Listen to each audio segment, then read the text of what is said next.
እንኳን ለእመቤታችን ለቅድስት ድንግል ማርያም ዓመታዊ ክብረ በዓል በሰላም አደረሳችሁ። በግንቦት 21 የምናከብረው ይህ በዓል ስለምን እንደሆነ ስንቶቻችን እናውቃለን? ስለዚህ በዓል በስንክሳር መጽሐፍ ላይ የተጻፈውን በቀጥታ ወደ እናንተ እናደርሳለን። ከመጨረሻው ድረስ ይከታተሉ። ስንክሳር ግንቦት 21 ደብረ ምጥማቅ።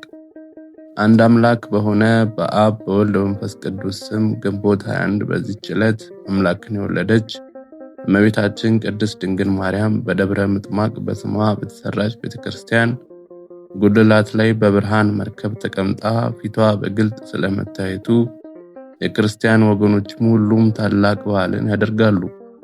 እርሷም በልጇ የመለኮት ብርሃን የተጎናጸፈች ናት። በዙሪያውም የመላእክት ሰራዊት የመላእክት አለቆችም በየማዕረጋቸው ክንፋቸው ዘርግተው ይቆሙ ነበር።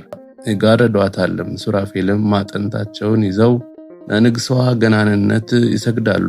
በየስግደታቸውም እንዲህ ያሉ ያመሰግኗታል። አብ በሰማይ ሆኖ ተመለከተ፣ እንዳንቺ ያለ አላገኘም። አንድ ልጁንም ልኮ ካንቺ ሰው ሆነ። ሁለተኛም ሰማዕታትም በየማዕረጋቸው ረቂቃን በሆኑ ፈረሶቻቸው ተቀምጠው እየመጡ መጀመሪያ ቅዱስ ጊዮርጊስ ከአምባው ፈረስ ላይ ወርዶ ይሰግድላታል። እንዲሁም ባልንጀሮቹ ሰማዕታት መጥተው ይሰግዱላታል። ከእርሱ በኋላ የሚመጣው በዱሪ ፈረስ የሚቀመጠው ይህ መርቆሬዎስ ነው። ከዚህ በኋላ ሰማዕታት ሁሉ በመከታተል መጥተው ይሰግዱላታል፣ ምስጋናም ያቀርቡላታል። ሁለተኛም ደግሞ የጻድቃን አንድነታቸው መጥተው በፊቷ ሰግደው ይመላለሳሉ። ሄሮድስ የገደላቸው ሕፃናትም መጥተው ይሰግዱላታል። በፊቷም እየዘለሉ አንዱ በአንዱ ላይ እየዘለለ በመተቃቀፍ ይጫወታሉ። የተሰበሰቡትም ባዩ ጊዜ ደስታ ይመላባቸዋል። በሰማይም ያሉ ይመስላቸው ነበር። እናትና አባቱም የሞቱበት ቢኖር ወይም ከዘመዶቹ ወይም ባልንጀራው ቅድስት ድንግል እመቤቴ ሆይ እገሌን አሳይኝ ብሎ በሚለምናት ጊዜ ቀድሞ በነበረበት መልኩ ያን ጊዜ ታመጣዋለች።